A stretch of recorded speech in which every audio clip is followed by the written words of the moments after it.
Buenas tardes todos. ¿Tardes o días todavía? Vamos a continuar con la serie que hemos estado estudiando.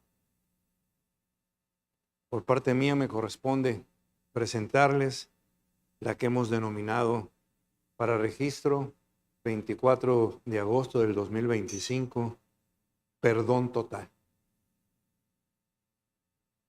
Me tocó presentar la obediencia y se denominó la obediencia total. No hay puntos intermedios. Vamos a orar. Padre, te damos gracias, Señor, porque esta tarde tú abras nuestros corazones, Señor. Que estén dispuestos a escuchar de esa orientación que tienes para nosotros, Señor, en cuanto a este tema tan importante, para cada uno en lo individual y como cuerpo santo, Señor, la importancia del perdón. Gracias, Padre. Pon en mi boca palabras tuyas a través de tu Espíritu para que verdaderamente impacten el corazón de mis hermanos. Te lo pedimos en el nombre precioso de Jesús. La Biblia nos enseña acerca de la iglesia. El verano pasado estuvimos haciendo un estudio alrededor de ello, del cuerpo de Cristo. Hay actitudes internas, motivos, convicciones que impulsan, llevan la vida de la iglesia. Son sistemas internos, ¿sí? Las fuerzas vitales que fluyen en la iglesia y la hacen ser lo que es, no lo que el hombre quiera que sea. Hemos estudiado en estas semanas de esas actitudes, de esos pilares, de ese carácter que el creyente debe tener: la fe, la obediencia, la humildad, el amor, la unidad, el crecimiento. La última fue la semana pasada acerca de la oración. Hoy entonces vamos a ver otro componente, sí. Otra motivación que es crucial. Una actitud interna que es absolutamente esencial en la vida de la iglesia. Hemos enfatizado la santidad cuando hablamos acerca de los elementos del esqueleto de la iglesia. La búsqueda necesaria de la santidad y la pureza es característica de la vida en el cielo. Es prioritario que la iglesia se examine a sí misma y enfrente el pecado y lo desarraigue, lo quite, no lo haga a un lado, lo confronte y discipline a sus miembros, manteniendo esa pureza. En este actuar de la iglesia hay un pilar del carácter del creyente, de cada uno de nosotros, que es de gran importancia. Una actitud a la que somos llamados a caminar en ella. La actitud del perdón. Va de la mano de la búsqueda de la santidad. Si no hay perdón, la iglesia se convierte en algo áspero, amargo, rígido. Suena fuerte, pero así es. Y está en la vida de muchos miembros incluso. En la iglesia no debe de haber resentimientos que den lugar a la venganza, al orgullo contra lo que yo pienso que me pudieron haber hecho. Todo eso es destructivo y debe ser disuelto en una actitud de perdón. Anhelamos las perfecciones del cielo. Deseáramos, quisiéramos que estuvieran en medio de la vida de la iglesia, pero no las tenemos en esta vida. En la vida de la iglesia hay imperfecciones, hay errores, malentendidos, actitudes equivocadas, hay pecados. Y esto ocurre en todos los niveles. En la vida de los que están en liderazgo, en la vida de los pastores, de los ancianos, en la vida de los miembros de Gracia y Paz y de cualquier iglesia. Ahí está presente. Siempre habrá una una gran necesidad para ejercer el pecado dentro de la vida de la iglesia. Y donde hay una actitud, escuchen bien, no perdonadora, habrá una fractura de la comunión y habrá un límite en la utilidad del ministerio. Hay pérdida de gozo que debemos experimentar, que Dios nos da. Pero si hay esa falta de perdón, ese gozo se pierde. Habrá pérdida de la paz que el Señor nos ha dado a través de su Espíritu. En la actualidad, el mundo y la cultura, lo hemos dicho muchas veces, están seducidos por la psicología. Está orientado a ejercer y glorificar el pecado de la autoestima, el amor propio. Y al perdón se le hace a un lado, se le orilla. Las personas se amparan y dicen, son mis derechos personales. Ahora mucho lo escuchamos, esos famosos derechos humanos que me pertenecen. Para sentirse ofendidas ante cualquier supuesto mal que experimentan. Y se exalta con ello la venganza. Todo lo cual, este deseo de venganza es contrario a lo que se establece en las Escrituras. Debemos expresar una actitud de perdón. Eso nos debe de caracterizar. Vamos a ver esta parte de la actitud del perdón en 4 puntos. La primera, la actitud perdonadora de Dios es una acción celestial por excelencia. Segundo punto, la naturaleza perdonadora de Dios. Tercer punto, el imperio del perdón. Y el cuarto punto, la bendición del perdón. Vayamos al primer punto. Y empieza con algo que te va a llenar el oído. El perdón es el acto más semejante a Dios que una persona puede hacer. El perdón de Dios es maravilloso. Hemos sido perdonados. Los que estuvieron desde el principio de este servicio, hemos escuchado en la oración de los hermanos y las hermanas puntos relativos al perdón. En el canto lo estuvimos viendo, hablamos del perdón. El perdón de Dios es maravilloso. Es un amor inmerecido y gratuito que no considera culpable al pecador, sino que pasa por alto completamente la transgresión. Pasa por alto completamente la transgresión.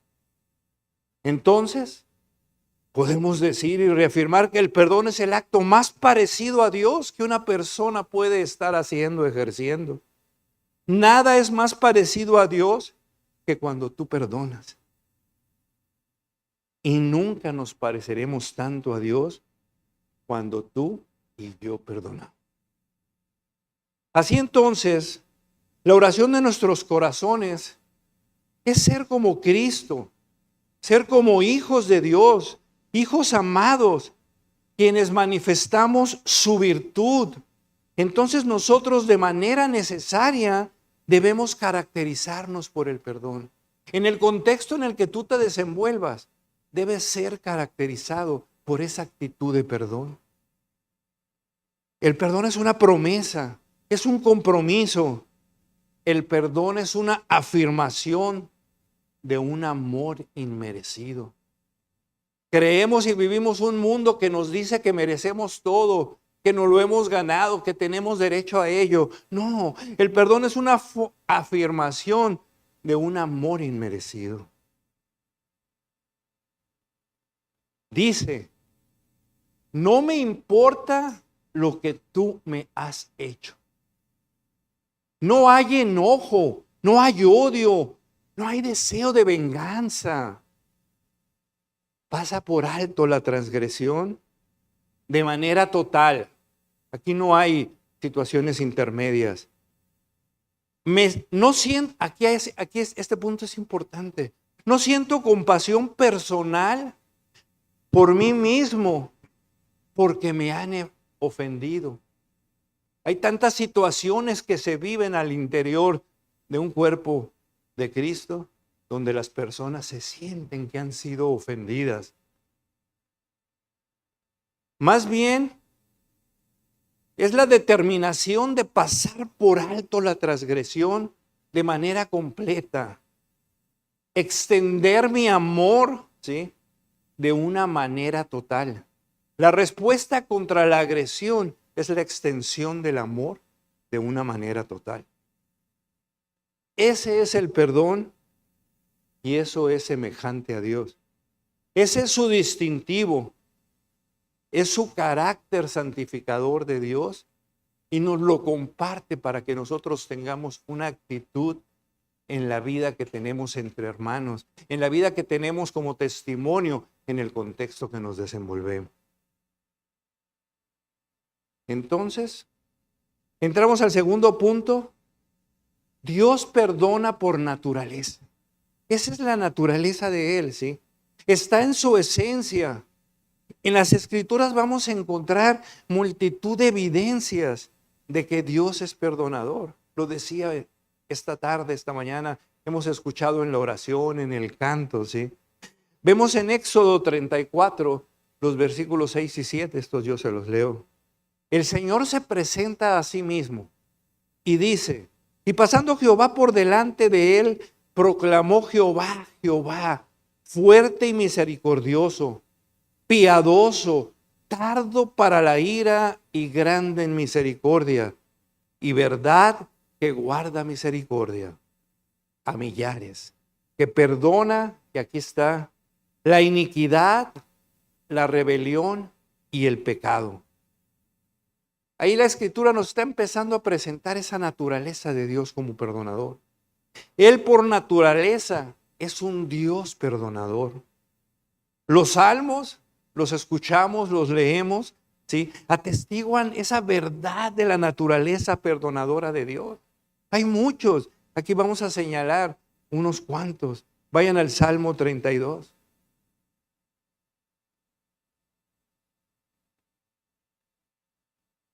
Estemos ahí en los salmos.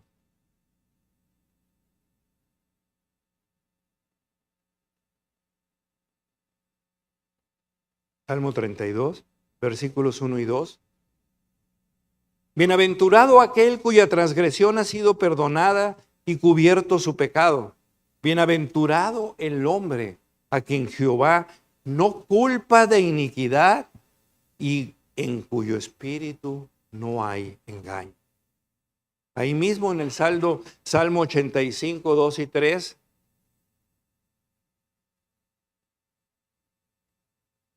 Perdonaste la iniquidad de tu pueblo, todos los pecados de ellos cubriste, reprimiste todo tu enojo, te apartaste del ardor de tu ira. Esa es la naturaleza perdonadora de nuestro Dios maravilloso. El Salmo 130, 3 y 4. Si mirares a los pecados, ¿quién, oh Señor, podrá mantenerse? Pero en ti hay perdón para que seas reverenciado. Si buscamos la palabra reverenciado en la Real Academia, vemos honrado, adorado. Para que Él sea honrado, adorado por esa naturaleza perdonadora, inmerecida para nosotros en cuanto al perdón que nos ha extendido. Encontramos también en el Antiguo Testamento, ¿sí?, a los profetas, ¿sí?, que también proclaman la verdad de la naturaleza perdonadora de Dios. Isaías, Dios habla en Isaías 43, 25, te los leo. Yo soy el que borró tus rebeliones por amor de mí mismo y no me acordaré de tus pecados. No me acordaré de tus pecados. Esto se nos olvida cuando recibimos alguna afrenta que hemos sido lesionados y es difícil olvidar lo que nos han hecho. Dice, yo borro tus rebeliones por amor de mí mismo. ¿Qué significa esto? Dios está diciendo, para que yo pueda desplegar mi virtud como un Dios perdonador y por lo tanto sea adorado como tal, honrado por aquellos que están agradecidos por tal perdón. Y aquí empiezan a ser situaciones directas para nosotros en esta tarde que debemos verdaderamente estar pensando en ellas. ¿Estás agradecido por el perdón que has recibido de Dios? ¿O lo vives ya como una situación que deriva de la vida que tú profesas decir que eres un creyente? Dios está diciendo, para poder desplegar mi virtud, para ser lo que soy, para que esa naturaleza mía en cuanto a lo que es el perdón te la pueda dar y sea honrado por aquellos a los que yo he perdonado. El profeta Isaías reitera el principio del perdón con exhortaciones. Vayan a Isaías 55, 6 y 7.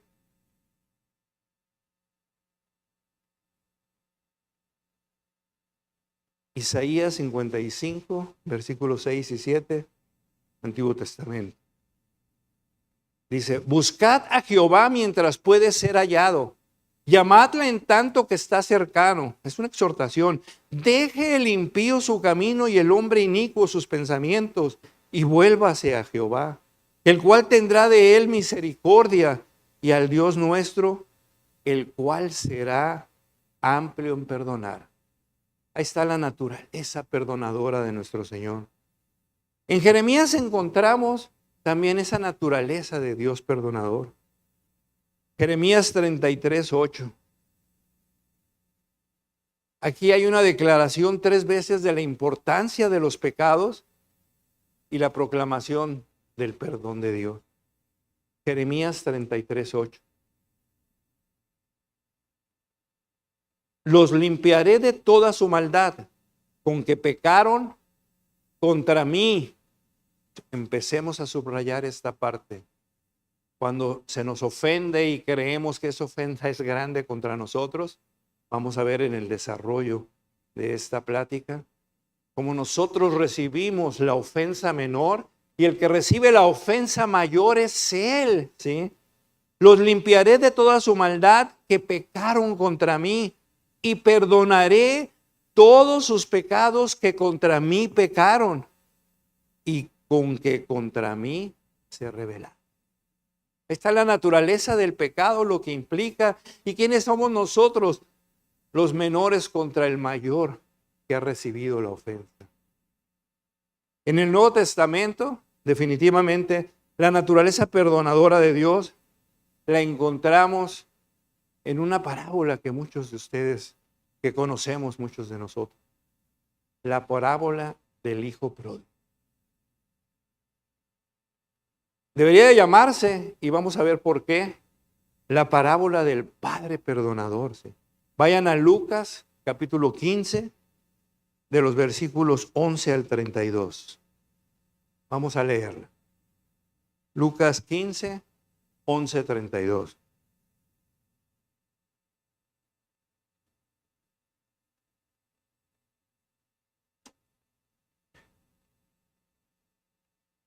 También dijo, un hombre tenía 2 hijos, y el menor de ellos dijo a su padre, Padre, dame la parte de los bienes que me corresponden, y le repartió los bienes. No muchos días después, juntándolo todo, el hijo menor se fue lejos a una provincia apartada, y ahí desperdició sus bienes, viviendo perdidamente. Y cuando todo lo hubo malgastado, vino una gran hambre en aquella provincia, y comenzó a faltarle. Y fue y se arrimó a uno de los ciudadanos de aquella tierra, el cual le envió a su hacienda para que apacentara los cerdos. Y deseaba llenar sus vientres de las algarrobas que comían los cerdos, pero nadie le daba. Y volviendo en sí, dijo, ¿cuántos jornaleros en casa de mi padre tienen abundancia de pan y yo aquí perezco de hambre? Me levantaré e iré a mi padre y le diré, Padre, he pecado contra el cielo y contra ti, y ya no soy digno de ser llamado tu hijo. Hazme como a uno de tus jornaleros. Y levantándose, vino a su padre. Y cuando aún estaba lejos, lo vio su padre y fue movido a misericordia y corrió y se echó sobre su cuello y lo besó. Y el hijo dijo: Padre, he pecado contra el cielo y contra ti, y ya no soy digno de ser llamado tu hijo. Pero el padre dijo a sus siervos: Sacad el mejor vestido y vestidle y poned un anillo en su mano y calzado en sus pies. Y traed el becerro gordo y matadlo y comamos y hagamos fiesta. Porque este mi hijo muerto era y ha revivido, se ha perdido y es hallado. Y comenzaron a regocijarse. Aquí vemos a Dios como un padre que perdona totalmente al hijo, ¿sí?, el cual era indigno, inmerecedor por todo lo que había hecho. Un hijo que no es muy diferente a muchos hijos, y muchos de nosotros hemos sido hijos, hemos tenido esa naturaleza, ¿sí? ¿Qué características hay aquí? Encontramos avaricia, centrado en sí mismo, ansioso por recibir una herencia que él no había producido, ¿sí?, pero le exigía. Necio, palabra dura siempre, ya que desperdició todo lo que tenía en una vida entregada a los vicios. Incluso fue usado por aquellos que estuvieron alrededor, en tanto tuvo dinero, ya no hubo y lo dejaron. Y lo vemos como sucede, ¿verdad?, en la vida diaria de estos tiempos. Queda en la miseria, se acaba el dinero, ¿sí?, padece hambre, no tiene que comer, ¿sí?, y esa situación describe su vida y describe lo que había en su corazón. Contra esa condición, piensa: los cerdos de mi padre, ya no los jornaleros, los cerdos de mi padre viven mucho mejor que yo. Y determina entonces regresar a casa. En ese regreso, en su pensamiento contra lo que había vivido y sabiendo lo que había hecho, lo menos que esperaba del padre es que el padre lo perdonara, ¿sí? Era lo último que esperaba él, perdón. No estaba en su naturaleza el concebir que pudiera llegar a ser perdonado. Por eso pensó en regresar y ser esclavo, ¿sí? Nunca se imaginó recuperar la condición de hijo. Solo quería techo y comida. Ante ello, vemos entonces que cuando se acerca a casa, nos relata la parábola que el Señor Jesucristo está presentando. Es aquí donde Él nos muestra lo que significa perdonar sobre la base de cómo Dios perdona. Un perdón total. Con la actitud del Padre, no esperó a que llegara el pecador, a que se pusiera enfrente de él y se humillara y se postrara. No, fue por él, corre para abrazarlo, comienza a abrazarlo, comienza a besarlo, ¿sí?, a amarlo.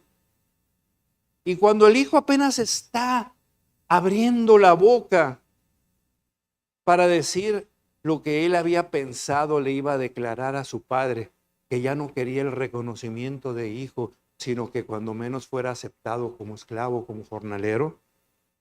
El padre ya sabía que quería perdón desde que lo vio de lejos, que había regresado. Dios ve al pecador moverse en esa dirección. Dios abraza al pecador, lo baña de su amor perdonador. Es la manera como Dios perdona. Y es ahí donde vimos en el relato que pide que lo vistan, que le calcen, que le pongan el anillo que se usaba en aquel entonces en la familia en cuanto al reconocimiento de hijo.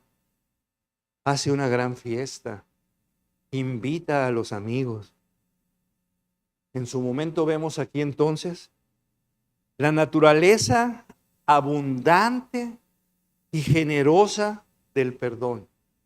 Esa es la manera como Dios nos perdona, ¿sí? Ilustra el generoso carácter de Dios y su amplio perdón. No tiene límites. Contra esta actitud, ¿qué tenemos? Y empezamos a revisar. Tenemos lo que en muchas personas encontramos y puede estar en nosotros mismos. Hay amarguras, hay resentimientos, actitudes distintas a las que nos muestran el carácter y el amor de Dios. Eso llegamos a encontrar. El padrón de ese actuar, creen que tienen la necesidad, que necesitan vengarse contra los que le hicieron, o piensan que les hicieron. Con ello, con esa actitud, solamente están dando paso al ego, al orgullo de la persona. Y esas personas, con ese actuar, escuchen bien, son divisivas, atacan contra la iglesia del Señor Jesucristo, contra la obra de Dios, atacan la vida de la membresía del cuerpo de Cristo, el ministerio de los siervos fieles. Eso es la consecuencia de esa amargura, de esa necesidad de venganza y de ese actuar distinto a la que las Escrituras nos presentan en cuanto a lo que es el carácter perdonador de Dios. Se dice que la parábola debería llamarse la parábola del Padre perdonador, porque Él solamente puede decir que Él ama al hijo indigno, el que no pensaba ni siquiera en el perdón. Él solamente puede decir, ¿sí?, que ama a quien había cometido pecados tremendos contra Él, ¿sí? Y contrario a un actuar distinto, le entrega y lo llena de su amor. Él no va a hacer otra cosa más que regocijarse en el Hijo. Hagamos una fiesta, dice uno de los versículos que vimos, porque el hijo que estaba muerto vive, el hijo que estaba perdido ha sido encontrado. No tiene ninguna ganancia personal el Padre, ¿sí? Es por el mero gozo de la reconciliación y el mero amor de la virtud de lo que implica recibir ese amor en cuanto al perdón. Esta es la razón por la que hemos dicho desde el primer punto, el perdón es lo más parecido a Dios que tú y yo podemos hacer. Con esta actitud, que es un gran pilar en el actuar del cristiano, del creyente verdadero, que es el perdón, con esta actitud en la vida de los miembros de una iglesia, es muy difícil dividir una iglesia llena de personas perdonadoras. No van a poder, ¿sí? Porque tú no puedes hacer enojar a nadie de esa iglesia que tienen esa característica, esa actitud, que es lo que más nos hace parecernos a Dios en cuanto al perdón. No importa qué fracaso tenga tu pastor, ya lo hemos dicho, los errores de los líderes que estos puedan cometer, lo que tú puedes llegar a cometer, o alguien que está muy cercano a ti puede llegar a cometer. Cuando hay prisa por perdonar, es muy difícil producir esas divisiones. Divisiones que deshonran tanto al Señor. Esto nos debe quedar bien grabado para que lo meditemos, cada uno de los que aquí estamos sentados, y dejemos a un lado esos pensamientos de cuando creemos que he sido ofendido por alguien y me corresponde que vengan enfrente de mí a suplicarme ese perdón. La característica del Padre fue ir a encontrar. La característica de Dios es ir a encontrar al pecador. Jesús, colgado de la cruz, vio a la gente que le estaba quitando la vida. En tanto que nadie se la quitó, él la entregó. El Hijo de Dios sin pecado levanta sus ojos al cielo y dice, Padre, perdónalos, porque no saben lo que hacen. Esteban, cuando estaba siendo aplastado bajo las piedras que le aventaban, aquellos que le estaban quitando la vida, él también pone sus ojos en el cielo. Ve al Señor Jesucristo en una visión gloriosa y dice: no les tomes en cuenta este pecado, no los hagas responsables por lo que están haciendo. Dios ha sido ofendido de manera abierta, descarada, injusta, blasfema y deshonrado por todos nosotros. No obstante, Él de manera pronta nos baña con todas las expresiones de su amor perdonador. Nos baña con todas las expresiones de su amor perdonador. Vayan a Efesios 4:32.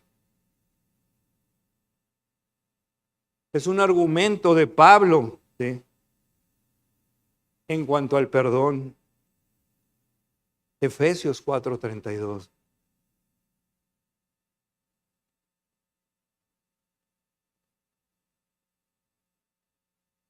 Antes sed benignos unos con otros, misericordiosos, perdonándonos unos a otros como Dios también os perdonó en Cristo. Si revisamos el contexto actual de nuestra vida, definitivamente que vamos a encontrar un mundo que no es benigno. Hay enojo, hay hostilidad, hay crueldad. Le llaman ahora inseguridad. La benignidad es pasar por alto los errores, los malos entendidos, las fallas, las debilidades, pasar por alto los pecados, no tomarlos en cuenta. Y contrario a buscar venganza, tratamos entonces a las personas con amabilidad, con bondad. Mi respuesta, más que sentirme la víctima, es generar esa amabilidad, ese amor, ¿sí?, que Dios nos ha entregado a nosotros. Con ello, con esa actitud pasamos por alto a la persona misma. Ya no nos trasciende lo que nos hizo esa persona. Dejamos atrás el centrarnos nosotros mismos, dejando a un lado nuestros egoísmos, y simplemente somos bondadosos. Somos benignos. Entregamos y bañamos con amor, así como nosotros fuimos bañados. Somos tiernos, perdonándonos unos a otros como Dios también nos perdonó a nosotros. Nunca seremos más parecidos a Dios que cuando hacemos y tenemos esa actitud de perdón.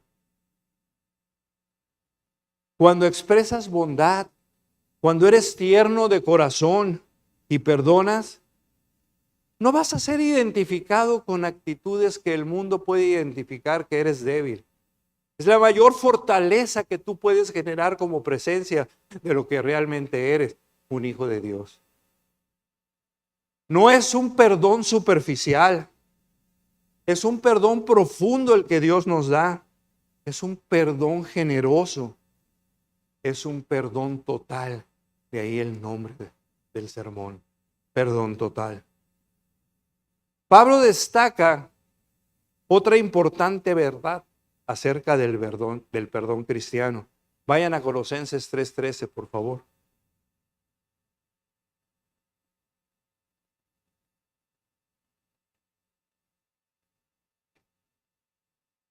Soportándonos unos a otros y perdonándonos unos a otros, si alguno tuviere queja contra otro, de la manera en que Cristo os perdonó, así también hacedlo vosotros. Si alguno tiene una queja, toda una lista, ¿no? Debes perdonar con esa misma generosidad, ¿sí?, con la cual Dios te perdonó de todo corazón. Y esto nos lleva a Mateo 5:44. ¿Sí? Yo se los leo. Pero yo os digo Amad a vuestros enemigos. ¿A quién? A los enemigos. Bendecid a los que te maldicen. Hacer bien a los que te aborrecen. Orad por los que te persiguen. Esto habla de un corazón perdonador. El versículo 45, para que seáis hijos de vuestro Padre que está en los cielos. Una característica de lo que implica ser hijo. Vemos entonces que tú y yo nunca más, y no es repetición, nos vamos a parecer a Dios hasta en tanto tengamos esa manera evidente y manifestemos realmente mediante el ejercicio de esa actitud de perdón, que somos sus hijos. Cuando perdonamos, verdaderamente damos ese testimonio. Y nos lleva de regreso entonces en lo que hemos estado viendo, ¿sí? A Efesios 4:32, yo se los leo. Perdonándonos unos a otros, así como Dios en Cristo también nos ha perdonado. E inmediatamente terminando, este capítulo empieza el 5 y dice, sed pues imitadores de Dios. ¿Qué tiene Dios? En su naturaleza, en su esencia está el perdón. Y nos manda, desde un punto de vista de mandato, a que seamos imitadores de Él. Por eso decimos, cuando imitas a Dios, cuando tú perdonas. Cuando perdonas en verdad. Y pasamos entonces a nuestro tercer punto, el imperativo del perdón. Quien te ofende, no voy a pedir que levanten la mano, pero ¿quién no se ha sentido ofendido? ¿Quién no ha hecho una lista de muchas gentes de lo que te han hecho? No, por favor, no levanten la mano. Quien te ofende, primero ofende a Dios. Así que Dios es el que recibe la ofensa mayor y Él perdona, lo dijimos desde un principio. La pregunta, ¿por qué si tú eres el que recibes la ofensa menor, no perdonas? Lo vemos en David, cuando estaba agobiado por la iniquidad con lo que tenía con Betsabé, por la muerte del esposo de Urías, que lo hacía adúltero y homicida, ¿sí? En medio de esa mortificación, escribe los Salmos 51 y 32. Y en el 51, versículo 4 dice, contra ti solo he pecado. Él era culpable, como decimos, de ese adulterio, ¿sí? Del homicidio. Pecó contra Betsabé, contra Urías. En el versículo 3 que antecede, sí dice, porque yo reconozco mis rebeliones y mi pecado está delante de mí. Ahí empieza el punto importante. El reconocimiento, la confesión, el arrepentimiento, ¿sí? Y el punto que une, contra ti solo he pecado. El delito mayor es contra Dios. El Salmo 41:4 dice, Jehová, ten misericordia de mí, sana mi alma, porque contra ti he pecado. Todos repetimos y decimos en nuestras oraciones, en nuestros cantos, ¿sí? Dios es perfectamente santo. Él es 3 veces santo, santo, santo. Sus ojos son tan puros que no puede ver el mal, Habacuc 1:13. No puede tolerar el pecado. Odia el pecado. Hay un mundo que quiere descontrolar y dice, ama al pecador. No, odia al pecado. Y mientras que Él es perdonador, su paciencia tendrá un final. Ya no tolerará el pecado para siempre. Habrá un tiempo de juicio y justicia. Al mismo tiempo de que Dios es perdonador, hay un fin en su perdón. Su santidad prevalecerá en donde hay dureza de corazón, definitivamente. Como Él es perfectamente santo, demanda un castigo contra el pecador. Un castigo justo por el pecado, sea del pecador mismo o del sustituto. ¿Quién es el sustituto? su Hijo, nuestro Señor Jesucristo, que vino a entregar su vida por nosotros. Al ser santo, perfecto, Dios establece un estándar para nosotros en donde se debe de acomodar nuestro actuar. Así luego entonces, en su momento, los pecadores no perdonados, su condena será al infierno eterno de castigo. La prolongación de la santidad de Dios no tiene duda, lo que hace que su perdón sea. Nos debemos de admirar por ese perdón gratuito que Él nos ha dado por su sola gracia. Entonces ese santo Dios, quien es el que recibe la ofensa mayor, es el que perdona. Y no es repetición, que ya lo hubiéramos dicho. Aquí nos tenemos que estar preguntando en cada momento. Entonces nosotros cuya característica, ¿cuál es tu característica? ¿Cuál es la mía? Nuestro pecado. ¿No perdonaremos? ¿No perdonaremos? La gente que no perdona tiene una opinión elevada de sí misma. Al no perdonar, esas personas se exaltan a sí mismas a un nivel mayor que el de Dios. Hasta allá llega el agravio. Nuestra actitud como cristianos es entonces que debemos perdonar en todo tiempo, todo tipo de ofensa, sin excepción alguna. ¿A quiénes debemos de perdonar? ¿Tengo que escoger a quién tengo que entregar el perdón? Ya lo decíamos en los versículos que leímos. A los enemigos, a los perseguidores, a los que nos odian. Y lo más seguro que esa lista de personas, ninguno de ellos va a venir a pedirnos perdón, a ponerse enfrente de nosotros para decir, perdóname por lo que te hice. El Señor Jesucristo por eso nos dice, ama a vuestros enemigos, hacedle bien a ellos. Eso es tener una actitud de perdón con esa respuesta distinta a como el mundo actúa, con esa necesidad de venganza, de coraje, de sentirme ofendido contra lo que me han hecho. Entre hermanos creyentes, sí, entre hermanos creyentes, sí, va a haber quienes nos ofendan, como mi hermano, ¿sí? Encontramos hermanos que están amargados, quieren venganza, quieren hacer cosas que nos lastimen, porque han sido lastimados por nosotros, o imaginan que los hemos lastimado. Es que oí que dijeron esto de mí. No, ante ello debemos darle nosotros, ¿qué respuesta a este tipo de personas que están amargadas, secas en el mismo cuerpo de Cristo? Debemos darle un trato lleno de bondad, de ternura de corazón, darles un amor perdonador.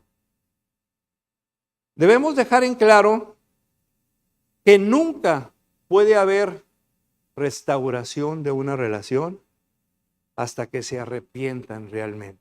Eso es definitivo y hay que dejarlo claro. La relación no puede ser lo que debe de ser hasta que haya una verdadera búsqueda por parte de ellos de esa restauración por medio del perdón.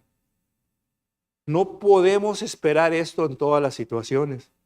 Dentro del mismo hogar, en nuestro matrimonio, en la familia, con los hermanos. No vamos a ir acumulando una lista y apuntando todo lo que nos han hecho. Imagínate el tamaño de la lista que tendrías, ¿sí? De lo que pudieron haber cometido contra ti. Y además que no han venido a confesar y pedirte perdón, como si tú fueras el que fueras a entregarles ese perdón que Dios nos da gratuito. En la generosidad de tu amor, tú pasas por alto esas cosas. El amor cubrirá multitud de pecados, lo dice Primera de Pedro 4:8. Puede haber un rompimiento en esas relaciones hasta que el perdón es buscado. Hay relaciones rotas dentro del cuerpo de Cristo. Pero desde el corazón, ese perdón tiene que ser ofrecido. De lo contrario, y no es repetición, acumularán amargura. ¿Sí? Somos muy incidentales al pecado. El pecado no es primordialmente contra nosotros, es contra Dios, ya lo señalamos. Es Dios quien perdona. Entonces, tú no perdonarás. Él es el más ofendido. Así entonces vemos que al responder el Señor a la pregunta que Pedro le hace de cuántas veces un creyente tiene que perdonar a su hermano, el Señor relata otra parábola a sus discípulos. Vayan por favor a la parábola de Mateo 18 en el versículo 23, la parábola del siervo malo.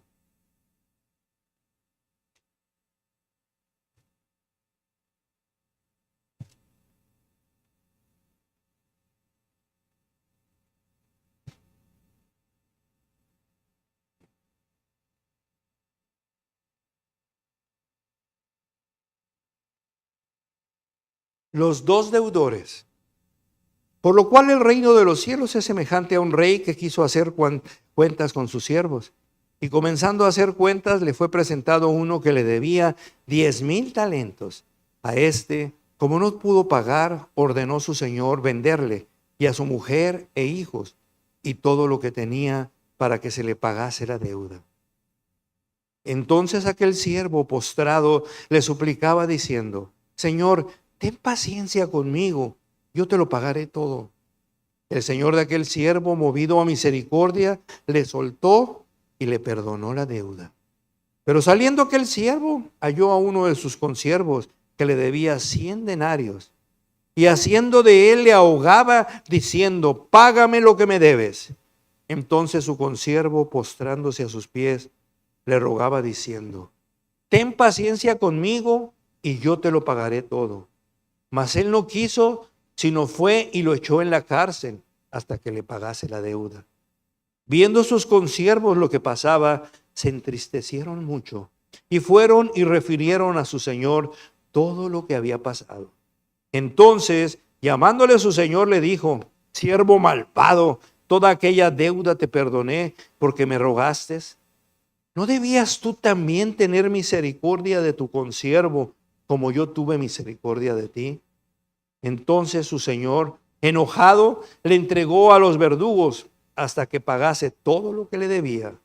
Así también mi Padre Celestial hará con vosotros si no perdonáis de todo corazón cada uno a su hermano en sus ofensas.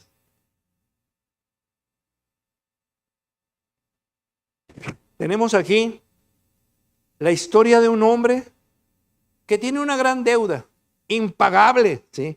Viene delante del rey y el rey le perdona la deuda. Pero ese que fue perdonado, al salir encuentra a un consiervo, lo estrangula, dice ahí, y le exige que le pague una deuda insignificativa comparada contra lo que él debía. ¿Qué destaca aquí la enseñanza de nuestro Señor Jesús? La necesidad del perdón. Imperativamente, ¿sí?, Dios establece, ¿sí?, que Él ha recibido la mayor ofensa. Y no obstante, Él nos perdona. Entonces los creyentes, quienes hemos sido ofendidos menos, debemos perdonar a otros creyentes. Estamos hablando de hermanos. La idea central de la parábola en cuanto al dinero es que el siervo tenía una gran cantidad de deuda. Esa deuda simboliza para nosotros la enorme deuda de pecado que todo ser humano tiene con Dios, impagable. El punto que el Señor Jesús nos presenta es que pregunta, y nos pregunta a nosotros: ¿cómo es que puedes aceptar el perdón de Dios por todos tus pecados? Profesarte que eres creyente y no perdonar los de alguien. Cuando Dios te ha perdonado a ti, que eres el menor en la ofensa y Él es el mayor. Dios tiene un estándar elevado de su santidad y no obstante ello nos otorga su perdón. Nosotros, contra esa ofensa menor y en ese estándar, debemos de tener esa actitud de perdón como característica que nos identifique. Cuando el Espíritu de Dios convence a un individuo de su pecado, se da cuenta, entonces percibe y comprende que su deuda es impagable ante ese Dios grande. Dios quiere que veamos la vida como una mayordomía que debe vivirse para su gloria. Estamos acostumbrados a vivir para nosotros y esa mayordomía a la que somos invitados por Dios es que debe de ser para su gloria. El primer siervo de la parábola representa a un inconverso a quien Dios le ha dado vida. Tiene la oportunidad de darle a Dios lo que le debe, pero malgasta los recursos de Dios en el perdón, en su pecado. Y eso produce un castigo severo. Al ser confrontado con su pecado y las consecuencias, el siervo se postra delante del rey, indica y presenta su completa sumisión. Entonces, en la misericordia del monarca, éste le perdona la deuda. Aunque la posibilidad de corregir se veía inexistente ante el tamaño de la deuda, ante el ruego le da la oportunidad. La actitud posterior del rey es condescendiente en bondad y en perdón de la deuda. Esto ilustra el gran amor perdonador de Dios hacia el pecador verdaderamente arrepentido. Ahí está el punto que debemos de subrayar. El amor entregado en cuanto a perdón, ¿sí?, al que está verdaderamente arrepentido, que sabe que necesita descansar en la misericordia de Dios. Al liberar al pecador de la deuda imposible del pecado, lo declara una nueva persona en Cristo. El punto principal que Jesús quiere ilustrar es el perdón que tenemos que entregarnos entre creyentes. La actitud y la respuesta del siervo perdonado hacia uno de sus consiervos, que es la segunda parte de la parábola, es el peor aspecto del pecado. En cuanto a ello, no está en la exigencia del pago de la deuda, que decíamos era relativamente pequeña, sino en la terca resistencia a perdonar a un consiervo. Ahí está el punto. En el espíritu en el que él primeramente encontró misericordia. Recibió misericordia y no actúa con misericordia. El siervo recién perdonado es renuente a imitar al rey y perdonar al otro siervo. Y veíamos cómo como mandato se nos manda que imitemos a Dios en su naturaleza perdonadora. No siguió el principio del apóstol Pablo, ¿sí?, que expone en Efesios 4:32. Antes sed benignos unos con otros, misericordiosos, perdonándonos unos a otros como Dios también os perdonó a vosotros en Cristo. Cuando Dios necesita disciplinar a los creyentes por algún pecado grave, lo hace de una manera imparcial, más de lo que podría hacerlo el castigo de cualquier rey. El Señor, aunque siempre le disgusta el pecado, disciplina a sus hijos porque los ama. En Hebreos 12:6 se nos dice, porque el Señor al que ama disciplina y azota a todo el que recibe por hijos. En los versículos 10 y 11, y aquellos ciertamente por pocos días no disciplinaban como a ellos les parecía, pero para lo que no es provechoso, para que participemos de su santidad. En verdad que ninguno disciplina al presente parece, es verdad que ninguna disciplina al presente parece ser causa de gozo, sino de tristeza, pero después da fruto apacible de justicia a los que en ella han sido ejercitados. si se les olvida el perdón que recibieron, como ocurrió con el primer siervo, y rehúsan perdonar a sus hermanos, Dios hace que sufran, que tengan molestias, ¿sí? Manda pruebas hasta que verdaderamente confronten el pecado que están haciendo. Santiago nos dice en Santiago 2:13, se los doy, porque juicio sin misericordia se hará con aquel que no hiciere misericordia, y la misericordia triunfa sobre el juicio. El monarca, tal como ocurrirá con nuestro Santo Padre y justo Dios, se enojó del pecado del siervo. Los siervos, los cristianos, siempre debemos reflejar el perdón de Dios, porque hemos experimentado ese mismo perdón. Aquí la lección es clara y apuntemos estos. Cualquier creyente que ofende a otro creyente ha ofendido a Dios. Punto.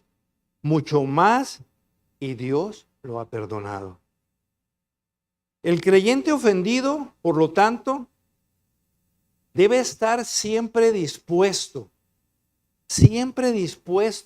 a perdonar al hermano o a la hermana que pecó contra él. Los cristianos siempre debemos reflejar, ¿sí?, el perdón de Dios, porque hemos experimentado ese mismo perdón y no es repetición. El perdón genuino, sin embargo, no excusa, ojo, el perdón genuino, sin embargo, no excusa lo mal hecho por otros. La compasión y la misericordia no racionalizarán una ofensa, sino que siempre la van a llamar por su nombre. Todo pecador debe sentirse tan abrumado por su pecado como aquel siervo se sintió por su deuda. Pero al confrontar un pecado, el creyente perdonado elimina la amargura y todo sentimiento negativo que solo puede aumentar el pecado en vez de eliminar. Entonces podrás, confiada y sinceramente, orar la conocida oración. Hasta ese entonces. Y perdónanos nuestras deudas, como también nosotros perdonamos a nuestros deudores. Imperativo para nosotros. Perdona nuestras deudas, como también nosotros perdonamos a nuestros deudores. Y esto nos mete entonces a nuestro último punto, que es la bendición del perdón. Dice Mateo 5:7, bienaventurados los misericordiosos, porque ellos alcanzarán misericordia. Si queremos disfrutar de los beneficios del perdón de Dios hacia nosotros, debemos de estar dispuestos entonces a entregar ese perdón, incluso a esos que constantemente pecan contra nosotros. Dios no perdona a quienes no perdonan a otros. Definitivo. El que no perdona no será perdonado. Vayan a Mateo 6, por favor.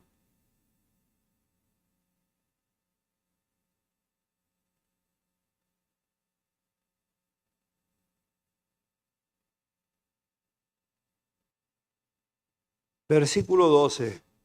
Y perdónanos nuestras deudas como también nosotros perdonamos a nuestros deudores. Versículo 14. Porque si perdonáis a los hombres sus ofensas, os perdonará también a vosotros vuestro Padre Celestial. Mas si no perdonáis a los hombres sus ofensas, tampoco vuestro Padre os perdonará vuestras ofensas.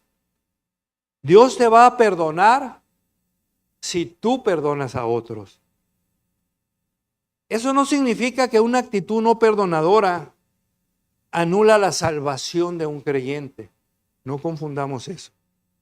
En el alcance eterno de las cosas, Dios perdona todos los pecados de quienes están en Jesucristo.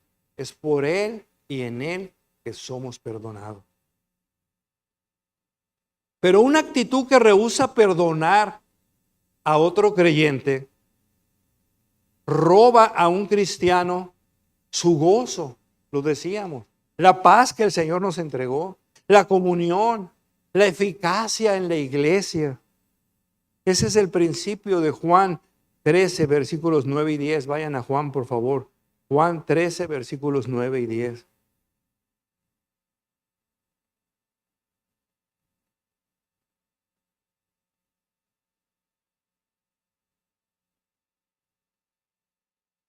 Le dijo Simón Pedro: Señor, no solo mis pies, sino también las manos y la cabeza. Jesús le dijo: el que está lavado no necesita sino lavarse los pies, pues todo está limpio, y vosotros limpios estáis, aunque no todos.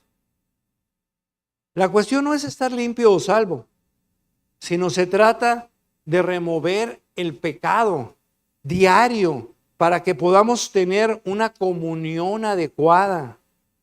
Si somos santificados, poseemos el perdón eterno, y eso resuelve las cuestiones de la bendición futura. El perdón eterno está cerrado, ¿sí? Lo tenemos en nuestra justificación, y es aquí donde está esa bendición futura.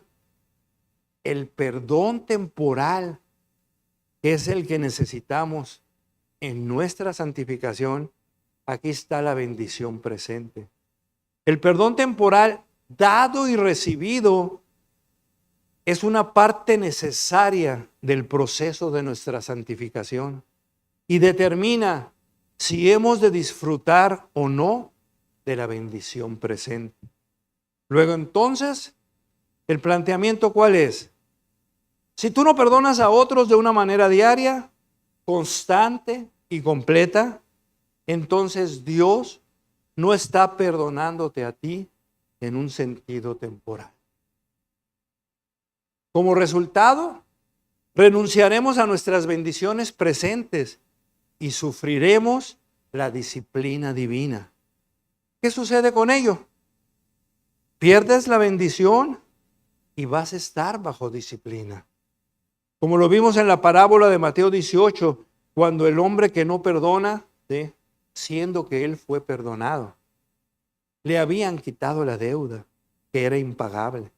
Se muestra que él era un creyente quien había sido perdonado de manera completa por Dios, pero no quiso perdonar a un hombre.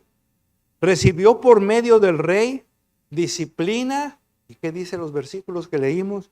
Fue azotado. Dios disciplina a los que no perdonan a otros. En ocasiones esa disciplina puede ser hasta la muerte misma. En la iglesia nos encontramos que hay personas con una gran necedad, con falta de gozo, que están secas, se les ve en su aspecto. Personas que están con falta de poder, en sus vidas no hay utilidad. Su característica de estas personas es un corazón no perdonador. Y eso envuelve sus relaciones. Y eso retiene la bendición de Dios por su determinación a no perdonar, a mantener en esa necedad como el siervo que fue perdonado, el no perdonar al consiervo con la misma misericordia con la que él fue perdonado. Son personas que están centradas en sí mismas, lo hemos dicho, hay egoísmo, preocupadas por lo que según ellas hay en su entorno, ¿sí?, lo que genera su enojo, su molestia, constantemente veces enojo, veces esa molestia. Y dejan de preguntarse estas personas, ¿qué es lo que el Señor está tratando de hacer en mi vida? Dios retiene su bendición debido al espíritu de amargura, rencoroso y terco de estas personas en la vida de cada uno de ellos. ¿Cuál sería la implicación de todo esto que hemos presentado? ¿Qué podrían hacer los que atraviesan una disciplina? Necesitan ver su propio corazón, necesitan examinar su corazón, porque esa es la raíz de su ira, de su amargura, ya que de él está saliendo ese enojo, el odio, la amargura que emana de ellos. Y esa falta de perdón en sus vidas puede ser la causa de que sus pruebas aumenten, y definitivamente que aumentan. Debemos perdonar. El más grande, el más santo, perdona. Nosotros que somos los menores, sus hijos, ¿no debemos perdonar? La pregunta que se nos ha venido haciendo durante toda esta plática. Debemos perdonar porque se nos está perdonando los pecados mayores que han sido contra Dios. Y debemos ser capaces de perdonar los menores con una actitud que así nos distinga y se nos reconozca con ese carácter perdonador de Dios. Debemos perdonar porque no perdonar es perder la comunión y el amor de los hermanos, y va a haber disciplina en nuestras vidas. Si no perdonamos, no estamos preparados para la adoración. Y Eduardo nos presentó en la plática de la semana pasada lo que implica la adoración, que no solamente es estar aquí cuando estamos alabando al Señor. Si no perdonas, no estás preparado para adorar al Dios grande, maravilloso que tenemos. Es en el Sermón del Monte donde somos enseñados por nuestro Señor Jesús a cómo orar. Y en su momento se incluye la idea del perdón. Vayan a Mateo 5, versículos 23 y 24.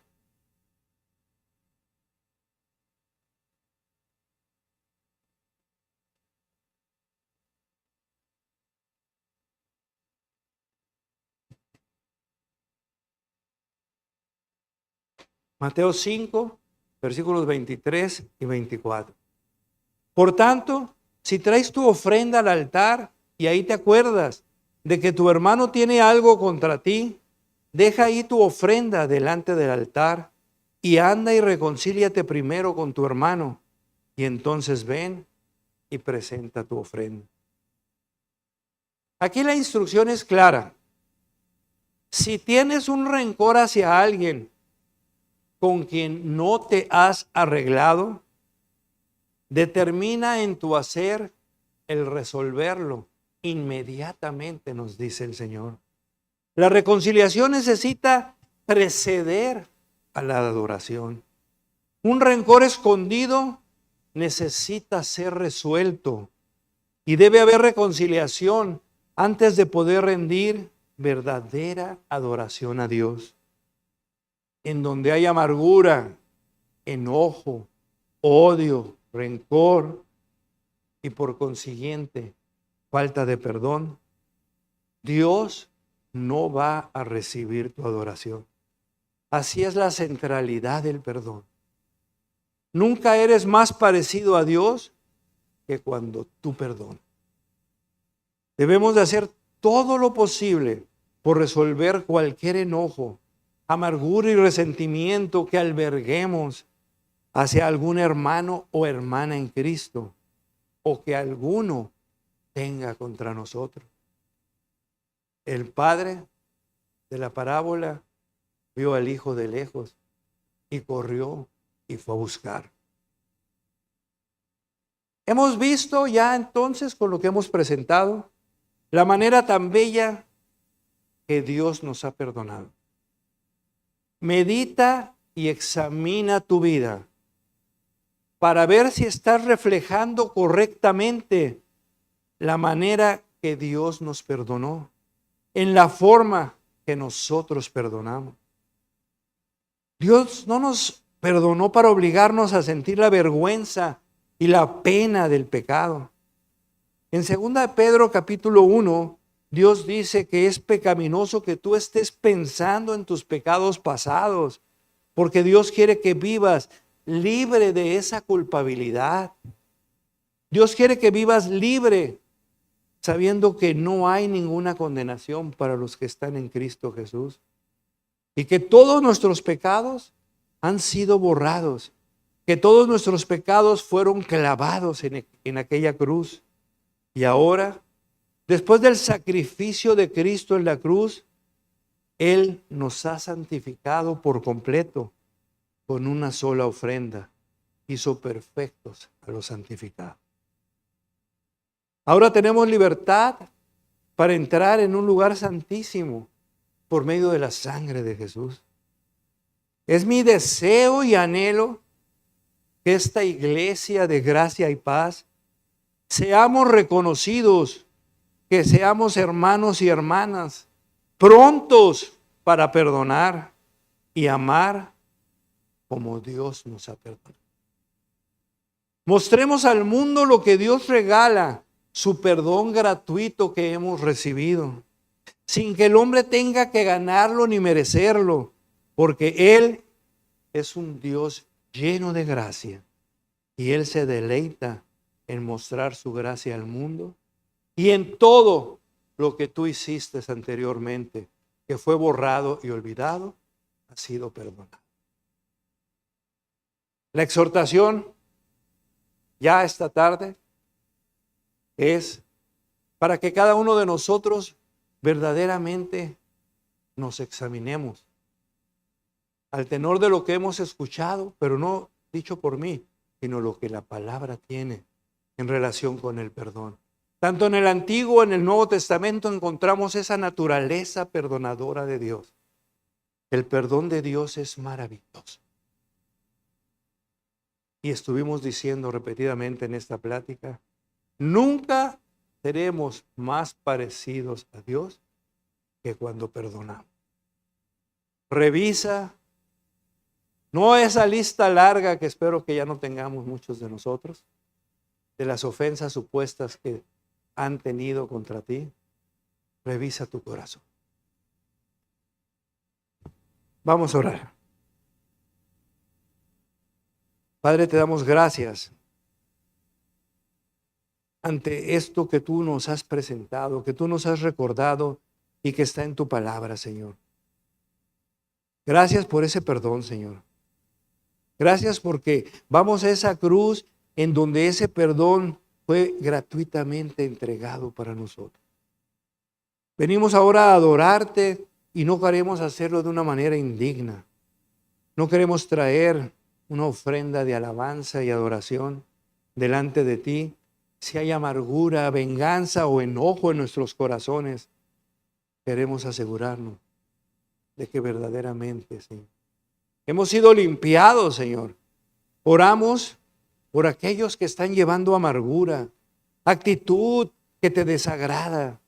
Te pedimos, Señor, que los lleves al arrepentimiento, que no tengas que disciplinarlos, Señor, que no sea en su momento, Señor, detenida tu bendición y el gozo de nueva cuenta se encuentre en sus corazones. Danos un corazón totalmente perdonador. Inúndanos de ese amor perdonador tuyo que ha sido prometido, Señor. Pedimos que tú hagas esto, Señor, en nuestros corazones. Gracias, Padre, en el nombre precioso de Jesús.